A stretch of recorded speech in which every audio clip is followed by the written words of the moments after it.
श्रावण का महीना हो, भूलवश में दो हाथ में अगर गंगा जल हो, शिव को समर्पित हो, शंकर के सुगंध विष की जो गंध अंदर गई है वो समाप्त होती है। जैसे जैसे वो गंध समाप्त होती है वैसे वैसे जल चढ़ाने वाला जीवन में निहाल होता चले जाता है, उसके जीवन में वैभव सत्ता बढ़ती चली जाती है। वैभव सत्ता। हंसते हैं लोग कावड़ यात्रियों को देखकर, हंसते हैं लोग कावड़ियाओं को देखकर। लोग हंसी कर करके अपनी अपनी फेसबुक आईडी पर, अपने अपने यूट्यूब पर, अपने अपने मोबाइल पर, इंस्टाग्राम पर ये कावड़ियों को देखकर हंसकर इनका वीडियो बना बना कर डालते हैं कि ये पढ़े लिखे नहीं हैं, ये नहीं है, ये वो नहीं है। दुनिया के लोग ताना देने वाले, अपशब्द कहने वाले कई तरह हैं जो सनातन धर्म पर उंगली उठाते रहते हैं 24 घंटे बैठकर। कई लोग ऐसे हैं जो सनातन धर्म पर केवल आक्षेप लगाते रहते हैं 24 घंटा, उनके पास कोई काम नहीं रहता। क्या होता है कावड़ चलाने से? इससे तो घर में बैठे रहो, थोड़ा सा पढ़ाई कर लेना चाहिए, स्कूल का बैग उठा लेना चाहिए। कहां कावड़ उठा कर जा रहे हो? कौन ने कहा तुमको कावड़ उठाने के लिए? ये दुनिया के लोग हैं जो ताना दिए बिगड़ नहीं रह सकते। उनको जवाब है तुमरुका जी का, उनको जवाब है देवऋषि नारद का, उनको जवाब है लंकाधिपति रावण का।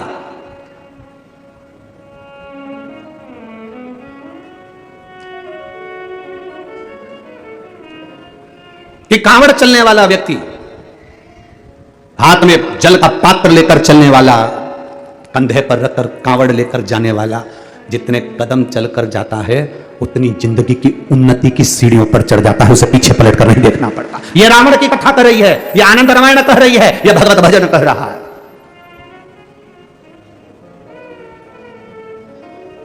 हंसेंगे दुनिया के। ये आप कथा में आयो ना, तिल्दा नेवरा में पहुंचे हो तो लोग हंसेंगे। अभी रायपुर में सुन ली तुमने, भिलाई में सुन ली तुमने, और कहां सुन ली थी रे?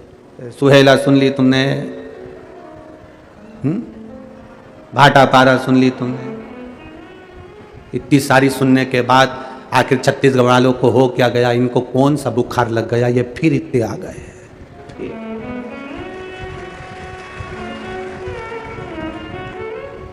ये सब अपने घर से क्या फ्री हैं? लोगों को बड़ी चिंता, बड़ा टेंशन रहता है। क्या ये हो क्या रहा है आखिर? समझ में नहीं आता। अब ये घनश्याम जी अग्रवाल जी ने ग्राउंड भी बड़ा करा, ऐसा नहीं, इन्हें भी सोच समझ के कि तुम आओगे हो। पर जितनी भी सोच जहाँ जहाँ कथा बाबा की होती है और भोलेनाथ जी की जो कथा होती है, लोग अच्छे से अच्छा करना चाहते हैं, बड़े से बड़ा पंडाल लगाते हैं, बड़े से बड़ा ग्राउंड ढूंढते हैं, पर उनको बताएं कि क्या बताएं? वो कहते हैं गुरुजी हमने तो सबसे बड़ा ग्राउंड करा था, अब हम क्या कर सकते हैं? हमने कहा तुम कुछ नहीं करते, बाबा का काम ही ऐसा है। जैसे एक मुट्ठी चावल कुकर में रख दो बनने के लिए, वो पूरा कुकर भर देते हैं। उसी तरह ये शिव पुराण भी ऐसी है, इसके लिए जितनी जगह ढूंढो ये चावल की तरह फैल जाती है। ये है ही ऐसे। उसके भक्त, उसके भजन करने वाले, उसके स्मरण करने वाले, उसका कीर्तन करने वाले, उसका मंत्र जाप करने वाले और उसके सहारे जीने वाले, वो साधारण नहीं हो सकते। लंकाधिपति रावण ने कहा कि मेरे प्रभु के ये विष की जो गंध उनके शरीर में चली गई, वो गंध कैसे समाप्त हो? वो कैसे उनके अंदर वो समाप्ति का हो? तो कह दिया सावन का महीना हो, हाथ में गंगा जल भरा हो, रावण लंकेश दशानन 10 ग्रीवा जाकर शिव को चढ़ाया जाए, शंकर को, हाँ शिव को चढ़ाया जाए।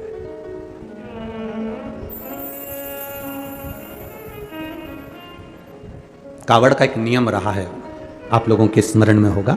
जितने भारत के भूमि के, इस विश्व के लोग जितनी कथा कावड़ शिव महापुराण की कथा तिल्दा नेवरा में चल रही है, इसमें हम सुनेंगे कि कावड़ का नियम क्या होता है। कावड़ का जल किस जगह पर रख दिया जाए लाकर थोड़ा सा, कि जीवन में कभी संपदा की कमी ना हो जिंदगी में। कावड़ का एक नियम होता है कि कावड़ को ये कंधे से ये कंधे पर रखना है तो सिर के ऊपर से कभी नहीं लिया जाता। कावड़ का एक नियम है। कावड़ को इस कंधे से इस कंधे पर लाना है तो सामने से लाया जाता है, पीछे से लाया जाता है, पर सिर पर से बार कर उसको वापिस नहीं लाते, सिर पर से बार कर। कावड़ का एक नियम होता है, जिस नारी का, जिस व्यक्ति की संतान नहीं होती है, उसको कावड़ यात्रा करने से पहले अपनी गोदी में धान चावल को भरना पड़ता है गोदी में उसको, जब तक महादेव के दरवाजे तक नहीं चली जाती तब तक उसकी गोदी में वो धान चलते चलते उसकी झोली में वो हिलता रहता है, कावड़ का जल उसके कंधे पर रहता है। और जब वो कावड़, जिसकी औलाद नहीं, संतान नहीं, जब वो कावड़ का जल महादेव को चढ़ाती है तो पहले जल समर्पित करने के बाद फिर चावल के दाने बाबा के उस शिवलिंग पर समर्पित करती है कि बाबा मेरी गोदी में तू यहां तक लेकर आया है, ये गोदी खाली मत छोड़ना, मेरी गोदी भर देना, भले 25 साल हो गए। कावड़ यात्रा का नियम है, सिर पे से बार कर वापिस नहीं आती, सम्मुख से कावड़ निकल जाती। लंकाधिपति रावण शिव की कथा करती है, लंकाधिपति रावण ने भगवान शिव जी को जो विष की गंध भीतर पहुंची उस भाव से शंकर को जलाभिषेक किया। एक बड़ा सुंदर भाव व्यक्त करता है। हमने पहले भी कथा में कहा, रायपुर की कथा में भी कहा और भाटापारा में भी कहा था, विषम परिस्थिति में किसी के हाथ जोड़ने से अच्छा है, किसी के पास जाकर बैठकर रोने से अच्छा है, देवादिदेव महादेव के मंदिर में एक लोटा जल धीरे धीरे एक बेलपत्री समर्पित कर कर, बेलपत्री की जो डंडी है बस शिवलिंग पर, ये शिवलिंग, ये जलाधारी, ये माता पार्वती जी का हस्तकमल शिवलिंग, ये बेलपत्री, ये दंडी का जो मुख है वो अशुक सुंदर की ओर समर्पित कर कर एक लोटा जल धीरे धीरे, बिल्कुल धीरे धार में अपने हृदय की बात बाबा से दिल से कहते हुए, बाबा बहुत दुखी हूं, बहुत कष्टमय जीवन है, बाबा बहुत तकलीफ में जीवन चल रहा है और तू ना संभालेगा तो संभालेगा कौन? तुमेव माता च पिता तुमेव बंधुश्च सखा, सब कुछ तो तुमको मान लिया। जब से शिव महापुराण की कथा सुन रही हूं तब से मैंने किसी को नहीं, केवल आपको पिता माना है, आपको भाई माना है, आपको सखा माना है, आपको अपना माना, आपको दादा माना, आपको मैंने नाना माना। आप ही तो हैं जो संभाल सकते हैं। शिव बाबा से एक लोटा जल अगर समर्पित कर रहे हैं धीरे धीरे, कभी तुम्हारे चित्त में ऐसा आए कि मुझे बहुत टेंशन चल रहा है और मेरा जीवन ठीक नहीं चल रहा, हम कहेंगे, आज के जमाने में लोग हताश हो जाते हैं तो सोचते हैं कि सुसाइड कर लूं, मर जाऊं। हम उनसे इतना सा कहना चाहेंगे कि मरने का प्लान फिर बाद में कर लेना। हम तुमको मना नहीं करेंगे कि तुम मरने का प्लान मत बनाओ, तुम्हारा मन हो तुम बाद में प्लान बनाना। एक बार विचार कर लेना कि अभी नहीं मरूंगा, अभी मैंने कथा सुनी है और सुना है एक लोटे जल का महत्व क्या है, कर्जा हो गया ना चुक जाएगा, दुख आ गया ना कट जाएगा।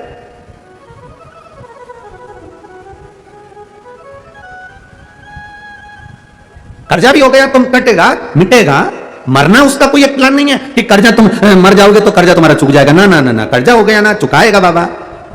तुम्हारा विश्वास दृढ़ रखो, अपने भजन के बल को बढ़ाओ, शिव मंदिर में जाने का समय का आनंद पाओ, एक लोटा जल चढ़ाओ तो दिल से चढ़ाओ, राम नाम कृष्ण नाम शिव नाम जो जप रहे हो उसको दिल से जपो, भगवान की भक्ति दिल से करो। आया हुआ समय, आया हुआ दुख कटेगा, थोड़ा समय लगेगा, धीरे धीरे धीरे धीरे वो कट जाएगा।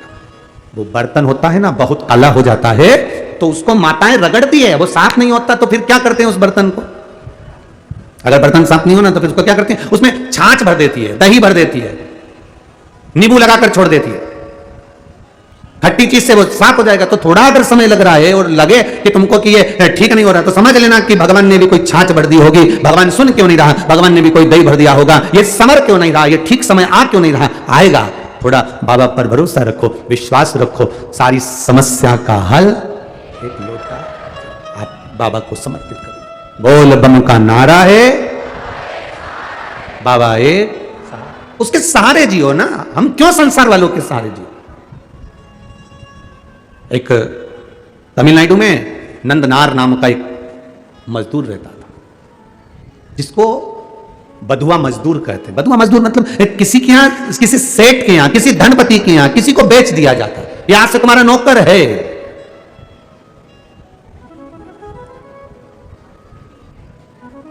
नंदनार को उसके घर वालों ने उसको दे दिया, सेठ जी ये तुम्हारा, अब तुम जानो, पैसे ले लिए। नंदनार उनके यहां काम करने लगा। नंदनार खेती का काम करता, मजदूरी करता, बहुत दिन भर उससे काम करवाते, पैसा में खरीदा है तो फिर तो काम करवाएंगे।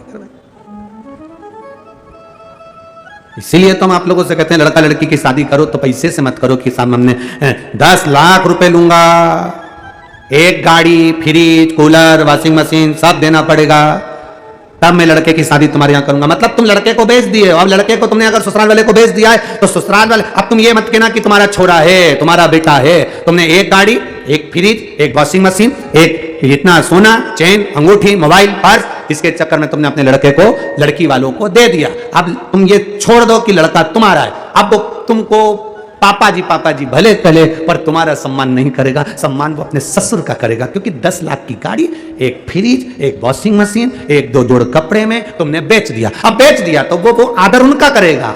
आपको बोलेगा पापा, उनको बोलेगा पापा जी। आपको बोलेगा मम्मी, उनको बोलेगा मम्मी जी। बोलना पड़ेगा क्योंकि जगदम्बा वहीं खड़ी है। नहीं बोलेगा तो ये चंद्र घंटा घंटा बजा देगी। बोलना पड़ेगा, खरीदा। घर में बहू लेकर आना, कार वाली कभी मत लाना, संस्कार वाली लेकर आ जाना। कार वाली बहू मत लाना बाबा, संस्कार वाली लेकर आना।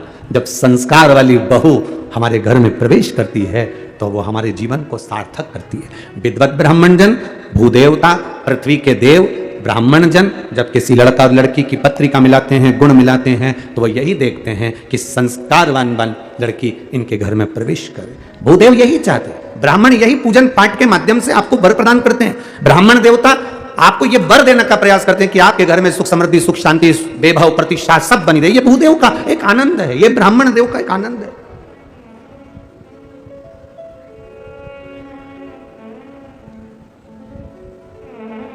अब नंदनार काम कर रहे हैं, पर नंदनार के हृदय में एक बड़ा बड़ा भाव था। नंदनार जिस सेठ जी क्या काम करते थे, उस गांव से 25 किलोमीटर दूर तिरुपुंगुर नाम का एक शिव मंदिर है तमिलनाडु में। तिरुपुंगुर 25 किलोमीटर दूर था वो मंदिर। नंदनार शिव की भक्ति में रमे रहते थे, खेती करते, काम करते, दलिया धोते। सेठ भी ऐसा कि 24 घंटे में से केवल 4 घंटा उसको आराम करने देता, बाकी का 20 घंटा उसको रधेड़े रखता, काम करवाता रहे। वो भी बेचारा मजदूर था, बधुआ था, बंधा हुआ था, कर रहा। निवेदन आप सबसे, धन से किसी को बांधने का प्रयास मत करो। धन और भय से कभी मत बांधना। आज तक इस महापुराण की कथा में आपको कभी भय नहीं बताया कि तुम अगर शंकर जी को जल नहीं चढ़ाओगे तो तुम्हारे साथ ऐसा हो जाएगा, तुम अगर शंकर जी का व्रत छोड़ दोगे तुम्हारे साथ ऐसा हो जाएगा, तुम अगर शंकर जी के साथ ऐसा करोगे तो तुम्हारे साथ ऐसा हो जाएगा। क्योंकि शिव महापुराण में कहीं भय लिखा ही नहीं है। ये तो दुनिया के लोगों ने शंकर भगवान को भय बना दिया। शिव जी क्रोध के देवता हैं, रुद्र देवता हैं, गलत करोगे गुस्सा करेंगे, गलत करोगे ऐसा हो जाएगा। शिव महापुराण की कथा कहती है शंकर भगवान को पशुपतिनाथ कहते हैं। पशुपतिनाथ मतलब पशुओं का भी वो देवता है, साधारण सा नहीं, वो भोला है। उसको क्रोध तो केवल तब आता है जब उसके भक्तों पर विपदा आती है, और वो विपदा कटती नहीं तब मेरे महादेव को क्रोध आता है। हर कभी शिव जी को क्रोध नहीं आता, हर कभी शंकर भगवान को क्रोध नहीं आता। घर में रहने वाली मां को हर कभी क्रोध थोड़ी ना आता है। घर में रहने वाली स्त्री को, घर में रहने वाली बहू को हर कभी क्रोध नहीं आता। जब देवरानी जेठानी में क्रोध कब आएगा? देवरानी जेठानी की झगड़ा होगा तो गुस्सा नहीं आएगी, पति की बात होगी तो झगड़ा नहीं, क्रोध नहीं आएगा। देवरानी जेठानी में लड़ाई होती है केवल औलाद के चक्कर में, बच्चों के चक्कर में। जब अपने पुत्र की बारी आती है और बच्चे के साथ अगर कोई बात हो, अगर जेठानी ने डांट दिया, देवरानी ने कुछ कह दिया, किसी ने कुछ कह दिया, मोहल्ले के लोगों ने कुछ कह दिया, बच्चों के चक्कर में, जब घर की बहू, घर की दादी, घर का बुजुर्ग, घर का बड़ा अपने बच्चों के चक्कर में क्रोध कर सकता है, तो मेरा महादेव भी अपने भक्तों के चक्कर में क्रोध कर सकता है। जब उसके बच्चों को चोट पहुंचे, उसके हृदय को चोट पहुंचे।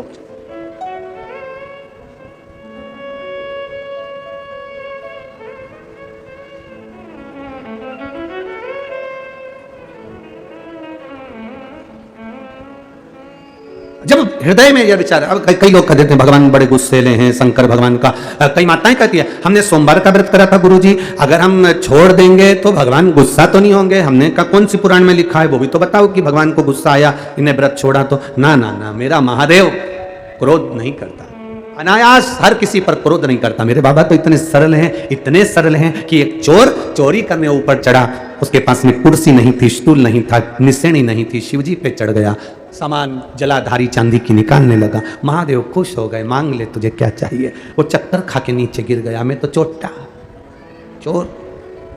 आज तक आप प्रसन्न नहीं हुए भोलेनाथ, और आज कैसे प्रसन्न हो गए? शिव जी कहते हैं लोग जल चढ़ाते, धतूरा चढ़ाते, बेलपत्री चढ़ाते, तो पूरा ही चढ़ गया, पूरा चढ़ गया। मैं प्रसन्न ना हूं तो क्या करूं? कितनी कृपा है, उसकी दया, उसकी करुणा कितनी विचित्र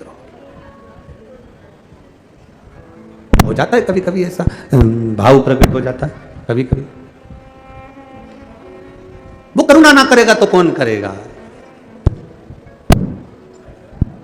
वो करुणा ना करे, वो कृपा ना करे तो कौन कृपा करे?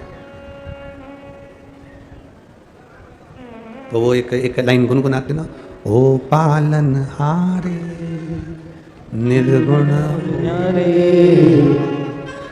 तेरे बिना हमारा कोई नहीं।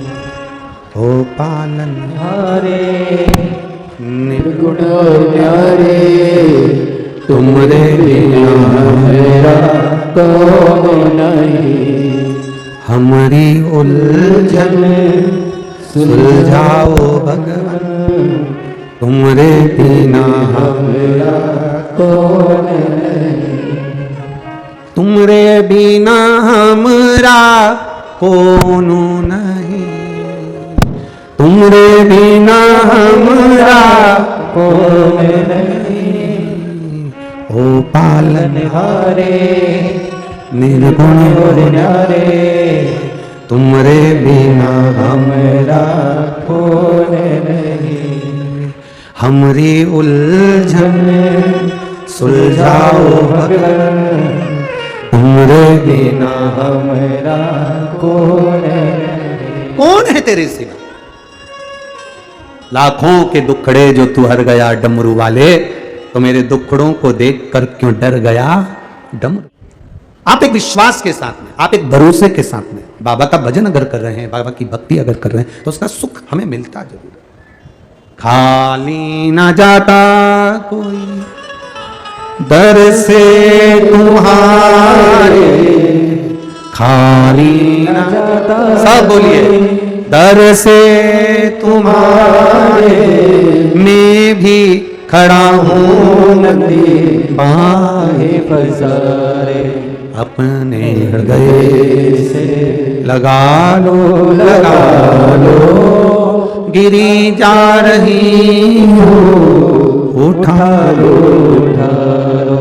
भोले अपने दर से अब तुम हटा लो, गिरा जा रहा हो, उठा लो, उठा लो। 24 घंटे में केवल 4 घंटे सेठ उसको छोड़ता था विश्राम के लिए, और नंदनार 20 घंटा काम करता था। बिको, किसी सेठ के पास जाकर, किसी के पास जाकर मत बिको। बिकना ही है तो मेरे भोलेनाथ के प्यार में बिक जाओ, तो जिंदगी सवर जाए, तुम्हारा जीवन सवर। हम कहां क्या क्या विचार करें? मेरा फिर निवेदन है बेटा बेटियों से, बेटे की शादी करो तो कोई धन की मांग नहीं, बेटी का विवाह करो तो ये विचार करना, ये मत देखना पेट्रोल पंप कितने हैं, गाड़ियां कितनी है, धन कितना है, बंगला कितना बड़ा है, सत्ता कितनी है, पहचान किस किस से है। दुख की घड़ी आती है, कोई पहचान वाला काम नहीं आता है। जितनों के भी आगे पीछे घूमते हो ना, एक बार उनको कुर्सी मिल जाती है ना, तुम्हें कोई नहीं पूछता। फालतू की बात है। हमारी थोड़ी कहने की आदत, लोगों को थोड़ा बुरा लग जाता है, फिर वो लोग बाद में उस बात का बखाड़ा खड़ा कर देते हैं। और ईमानदारी की बात कहेंगे ना,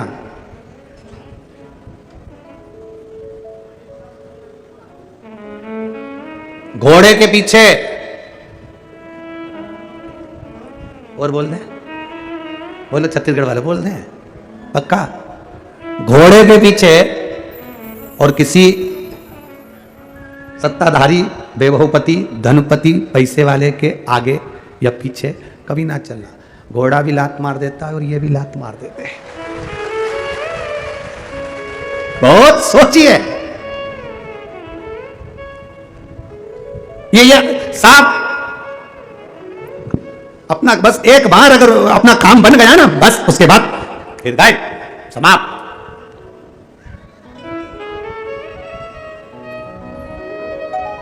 दामाद नया नया रहता है ना, जब तुम्हारे घर में शादी होती है, विवाह होता है, फंक्शन होता है, कार्यक्रम होता है, दामाद को बुलाते हो तो कितना आदर करते हो, कितना सम्मान करते हो, कितना सत्कार करते हो, कितना आदर, कितना सम्मान, कितना सत्कार। जब जब तुम्हारे घर में शादी होगी तब दामाद जी को कहाँ है, मंडप लगाना है, हाँ? ये काम करना है, दूल्हे को घोड़ी पे बिठाना है, दामाद कहाँ है। जब तुम्हारे घर में शादी होगी तब दामाद को लड्डू, पेड़ा, गुलाब जामुन, इमरती, भजिया, पकोड़ा सब कुछ खिलाया जाएगा। और जब जब हर 5 साल में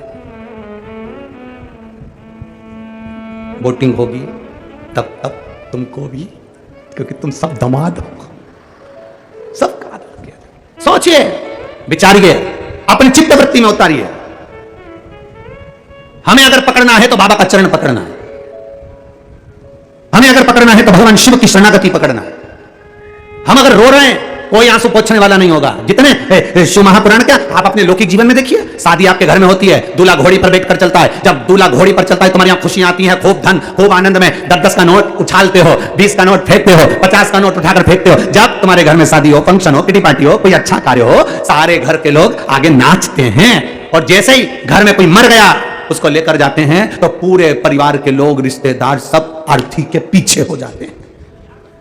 शादी में दूल्हे के आगे, मरने पर अर्थी के पीछे। शिव पुराण कहती है सुख में सब आगे हैं, दुख आते से जैसे ही तुम्हारे ऊपर तकलीफ आई सारे के सारे पीछे भागे। अब तुम के मामा जी 10 लाख रुपए की जरूरत है, तुम कर सकते हो मामा जी, अरे बोलते जाओ पीछे।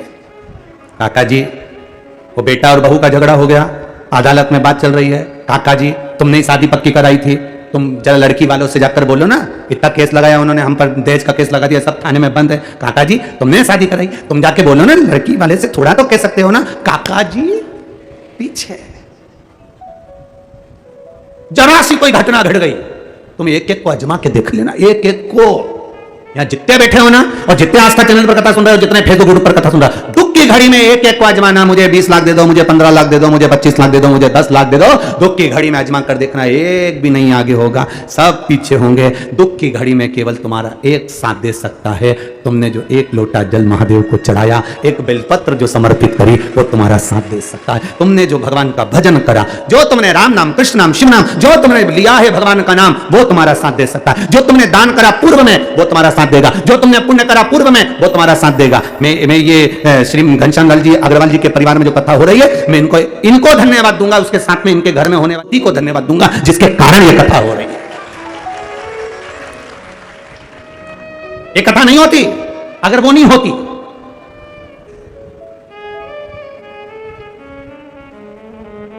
क्या नाम है उसका, उस बेटी का नाम क्या है,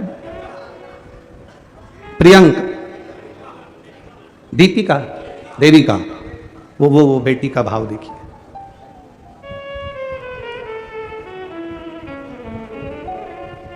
शिव कथा उसी देवी का ने जो जन्म लिया है, उस बेटी ने, बस हाँ यही है। इसी के जन्म लेने पर, इसी के जन्म लेने पर संकल्प लिया गया था, अगर घर में बच्ची का जन्म होता है तो हम एक बार बाबा देवादिदेव महादेव कृपा कर दे तो शिव महापुराण की कथा का। ये शिव तत्व है, ये शंकर की उदारता। ये कोई तुम्हारे पूर्वजों में से कोई अच्छा जीव जिसने दान, पुण्य, संकीर्तन, भजन, कीर्तन, स्मरण किया होगा, वो जन्म ले लेता है, उसके पुण्य प्रबल होते हैं। घर के माता पिता, दादा दादी और परदादा दादी के कोई पुण्य प्रबल हुए होते हैं, तब जाकर ये शिव पुराण की कथा अपने परिवार में हो रही होती है। ये विचार करिए। और लाखों भक्त, करोड़ों लोग इस कथा का स्मरण कर रहे हैं। केवल तिल्दा नेवरा में, छत्तीसगढ़ की धरा पर जितने बैठे वो नहीं, केवल आस्था चैनल पर, फेसबुक, यूट्यूब पर ना जाने करोड़ों करोड़ों लोग दिन भर इस कथा का रसतत्व ग्रहण कर रहे हैं। ये हमारे भीतर का भाव होना चाहिए कि हमें अगर 24 घंटे में से 4 घंटे सोने के लिए, विश्राम के लिए उस नंदनार को दिए जाते थे, बाकी के 20 घंटे उससे काम लिया जाता था, पर उसके मुंह पर सल नहीं आता था, क्योंकि वो शिव के भरोसे रहता था। अगर तकलीफ आई है, मिटाने वाला मेरा महादेव है। भोलेनाथ दया करना, मैं तेरे भरोसे हूँ। जितने बैठे हो एक बार दिल से बोलिए, मेरे बाबा दया करना, मैं आवाज नहीं आई, जरा जम के फिर से बोलिए। मेरे बाबा दयाल मैं तेरे भरोसे, ना घर के भरोसे हूँ, ना परिवार के भरोसे हूँ, ना घर के भरोसे हूँ, ना परिवार के भरोसे हूँ। मेरे बाबा दया करना मैं तेरे भरोसे हूँ। मेरे बाबा दया करना मैं तेरे भरोसे हूँ। ना इनके भरोसे हूँ, ना उनके भरोसे हूँ, ना इनके भरोसे हूँ, ना उनके भरोसे हूँ। मेरे बाबा दया करना मैं तेरे भरोसे हूँ। मेरे बाबा दया करना मैं तेरे भरोसे। हम उसके सहारे जिए, दुनिया के भरोसे पर नहीं जीना। दुख आएगा सब साथ छोड़ देंगे, कौन आने वाला है? अच्छा, फिर एक प्रश्न आपसे करें, उत्तर देना। जब व्यक्ति वेंटिलेटर पर पड़ा रहता है, हॉस्पिटल के उस आईसीयू रूम में, वेंटिलेटर के रूम में, तुम लोगों को जाने देते हैं क्या? सुबह 5 मिनट, आधा घंटा, 1 घंटा मिलने का कह देते हैं। एक आध जनी जाना, चप्पल बाहर उतारना, अंदर जाना। चप्पल कहां उतारना? अरे जम के तो बोलो, बाहर। अब तुम कहोगे कि वेंटिलेटर का रूम है तो हमारी चप्पल क्यों बाहर उतर रहा? चप्पल बाहर। उस वेंटिलेटर के रूम में जाने के लिए उसकी चप्पल भी अलग होती है। बोलो सही है कि गलत है? वो चप्पल पहन लो, अंदर चले जाओ, सफाई होना चाहिए। डॉक्टर को भी मालूम है कि वेंटिलेटर का रूम नहीं है वो, अंतिम घड़ी में कोई नहीं आता, तब वो जो वेंटिलेटर पर पड़ा है उसने जिसको याद किया वो उसके पास बैठा रहता है। तो चप्पल बाहर उतारवा दिया जाता है कि वेंटिलेटर के रूम में भी जाना तो वहां नंगे पैर जाओ, या वहां की कोई चप्पल पड़ी है वो पहन कर जाओ, क्योंकि जो अंदर पड़ा है उसके साथ कोई नहीं है। केवल उसने जो पुण्य करा, उसने जो भजन करा, उसने जो शिव कथा सुनी, उसने जो लोटा भर के जल चढ़ाया, बस वो और उसका महादेव उसके साथ पलंग पर है, बाकी के सब बाहर है। कौन है? अंत समय प्रभु आना पड़ेगा, वचन दिया तो निभाना पड़ेगा। आए ना आए प्रभु कुटुंब कबीला, अंत समय प्रभु आना पड़ेगा, और वचन दिया तो निभाना पड़ेगा। लोटा भर के जल तुम चढ़ाते हो, बाबा तुम्हारा हाथ पकड़ लेता है। बेलपत्र तुम चढ़ाते हो, बाबा तुम्हारा हाथ पकड़ लेता है। बाबा ने पकड़ लिया। अब तुम्हें चिंता नहीं करना, अब छोड़ दो उसके ऊपर। एक माँ ने लिखा है कि मेरे बेटा और बेटी की शादी नहीं हो रही थी। किसी ने पत्र में लिखा, पत्र ढूंढे सो तो बेटा बेटी की शादी नहीं हो रही थी। उसने भगवान से प्रार्थना करी, पशुपति व्रत करा, तो भी नहीं हुआ। उस माँ ने लिखा, तब मैं शंकर जी के मंदिर पहुंच गई। तुमने कथा में कहा था तुम अपनी औलाद मानोगे, तुम अपने बच्चे मानोगे, तुम अपने बच्चे मान रहे हो, इसलिए बाबा वो शादी नहीं होने दे रहा। तुम सोच दो कि ये औलाद तुम्हारी है, ये बेटा तुम्हारा, बेटी तुम्हारी। अब शादी भी किसको करना है? तुम्हें करना है। दहेज लेकर कौन आएगा? तुम। पक्का कौन करेगा? तुम। उसने लिखा पत्र में, पत्र के अंदर लिखा उसने, मैंने जिसने लिखा होगा वहां बैठी होगी, मेरे बेटा बेटी की शादी नहीं हो रही, पशुपति व्रत कर लिया, सब कर लिया। फिर आपने कहा था भगवान के कर दो, ये भगवान के हैं, और मैंने अपने बेटा बेटी को भगवान पर छोड़ दिया।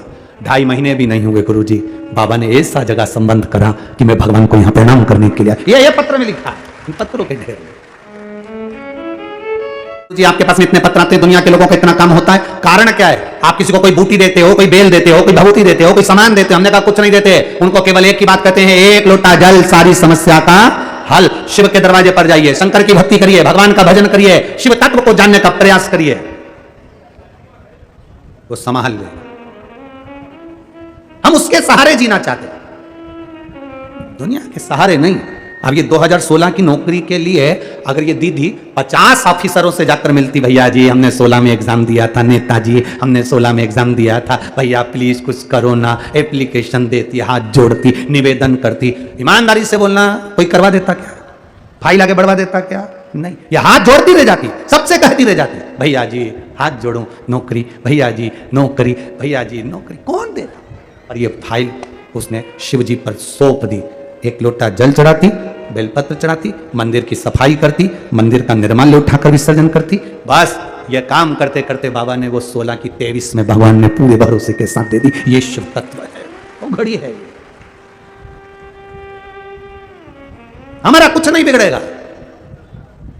लोग कहते महाराज, तुम कहते हो हमारा कुछ नहीं बिगड़ने वाला, हम तो भोले के भरोसे पर कथा करते हैं, हम उसके विश्वास पर कथा करते हैं, हम उसकी श्रद्धा पर कथा करते हैं। रामचरितमानस में लिखा शंकर विश्वास रूपिणो, पार्वती के लिए लिखा वो श्रद्धा है। जब विश्वास और श्रद्धा प्रबल होते हैं तब भगवान भी सामने आते हैं। हमने रामचरितमानस में पढ़ा है, श्रीमद् भागवत में शंकर की स्तुति को पढ़ा है, विष्णु पुराण में, गर्ग संहिता में, स्कंद पुराण में शंकर की महत्वता को जाना है कि शिव क्या नहीं कर सकते, तो हम क्यों फिर दुनिया के सहारे। और जल चढ़ाने में तुम कभी मत सोचना कि सियोर वाले का कुछ बिगड़ेगा, सियोर वाला तो उसके भरोसे पर बोल देता है, अब उसको संभालना है कि वो क्या कर सकता है, ये उसके ऊपर।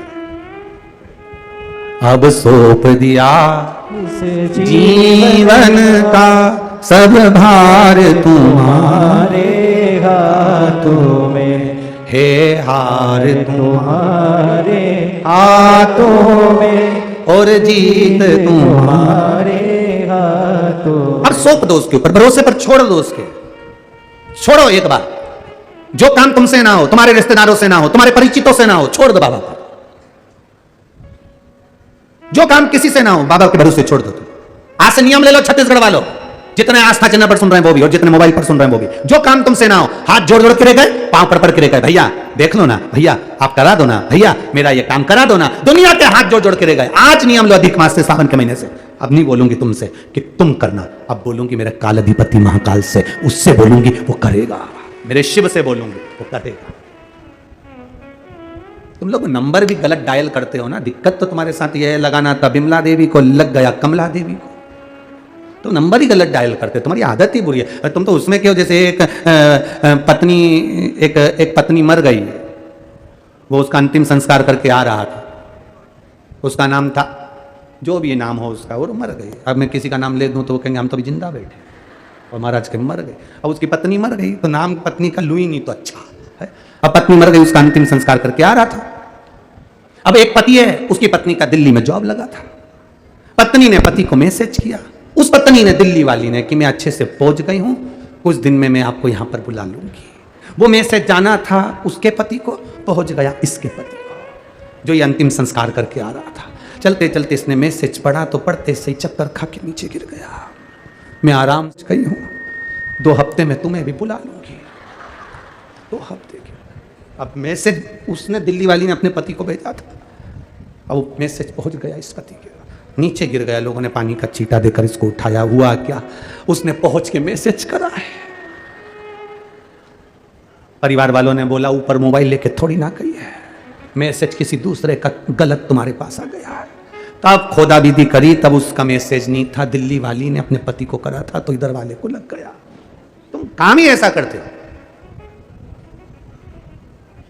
कहना चाहिए भोलेनाथ को और मैसेज करते हो रिश्तेदार को, तुम हमारा काम कर दो ना, कॉल लगा रहे हो इसको, तुम हमारा काम कर दो ना। कहना किससे चाहिए, मैं तो के भरोसे चलते हैं।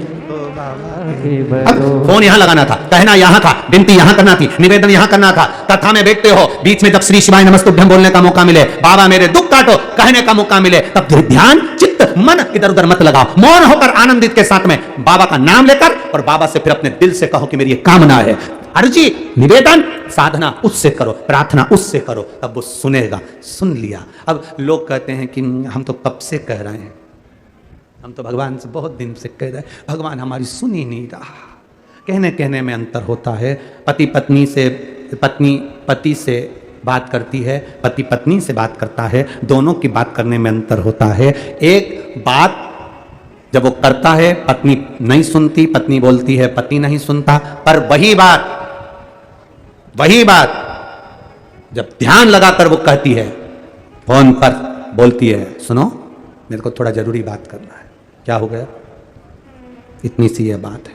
पति उसको दिल से लेता है, क्योंकि उसने दिल से बोला है। हम शरीर से बोलते हैं, हम मुख से बोलते हैं, हम अपनी इंद्रियों से बोलते हैं, पर भगवान से दिल से नहीं बोलते। जिस दिन आप अपने चित्त की बात, अपने मन की बात, अपने हृदय की बात दिल से बोलना परमात्मा से प्रारंभ कर दोगे, परमात्मा सुनेगा, धारण करेगा। पर तुम्हारी आदत है डायल गलत कर रहे हो। कई लोग तो ऐसे हैं केवल मिस कॉल देते हैं। मिस कॉल से मतलब थोड़े दिन तक मंदिर जाएंगे, भगवान नहीं सुनता, जाना बंद कर देंगे। भगवान तो हमारी सुनता ही नहीं है, मतलब मिस कॉल दिया, 2-4 बार चले गए, नहीं उठाया तो वापिस दूसरे को ट्राई करेंगे। कहीं का महाराज आएगा, वो बता देगा कि ये वाला कर लो, उनके पास चले जाओ, फिर दूसरा मिस कॉल देंगे, फिर वहां से काम नहीं होगा, दूसरी जगह चले जाएंगे। इनका पूरी जिंदगी मिस कॉल लगाते लगाते हो गया। तो रिश्तेदार भी कह दिए इसकी तो आदत है, दिन भर मिस कॉल करती है। कभी कॉल तो करो, कभी प्रार्थना तो करो, कभी दिल से तो पुकारो।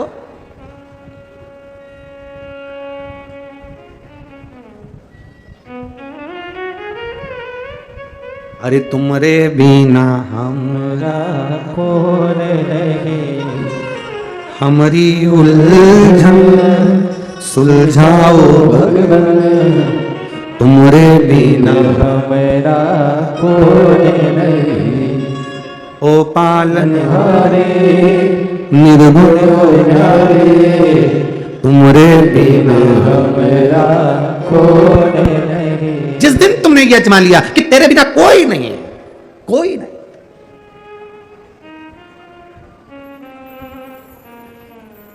ये लड़कियों की गलती, बेटियों की गलती होती है। जब शादी करने के बाद वो अपने पति के सामने कह देती है, तुम फालतू के चक्कर में मत रहना, मैं अपने पापा के घर चली जाऊंगी। नहीं, तुम्हें भरोसे पर कहना चाहिए, तुम्हारे साथ शादी कर आई हूं, तुम जैसा रखोगे वैसी रहूंगी, मुझे कोई किसी से मतलब नहीं। जब तुम मेरे साथ हो तो मैं सबसे लड़ लूंगी, पर तुम्हारा साथ नहीं छोड़ूंगी। यह होना चाहिए। पर तुम अकड़ करके रहते हो, मतलब आप कई बार भजन करते करते, भक्ति करते करते अपने मन को डोल लेते हो। अरे मेरा शंकर जी से काम नहीं हुआ, शिव जी के मंदिर गई, जल चढ़ाया, पशुपति व्रत करे, नहीं हुआ, फिर दूसरी जगह जाना चालू करते। तुमने तो सोच के बैठे हो ना, अपना ढेर सारा बाप पड़ा, कहीं पर भी चले, तुम्हारे से मन नहीं लगा वहां चले गए, वहां से मन नहीं लगा वहां चले गए, वहां से मन नहीं लगा वहां चले। ना ना ना ना, शिव कथा कहती है, एक साधे सब सधे, एक जगह बोर लगाओ, कुआं खोदे जाओ, खोदे जाओ, खोदे जाओ, मुरम निकली है, मिट्टी निकली है, पत्थर निकला है, उस कुएं को खोदने में सब कुछ निकला है, तो खोदते जाओ, मिट्टी निकली, मुरम निकली, पत्थर निकला, तो पानी भी निकलेगा, ये पक्का है। खोदो खोदो और नीचे जाओ, भजन करते जाओ, भक्ति करते जाओ, जल चढ़ाते जाओ, शिव की आराधना करते जाओ, सुनेगा, आज नहीं तो कल सुनेगा।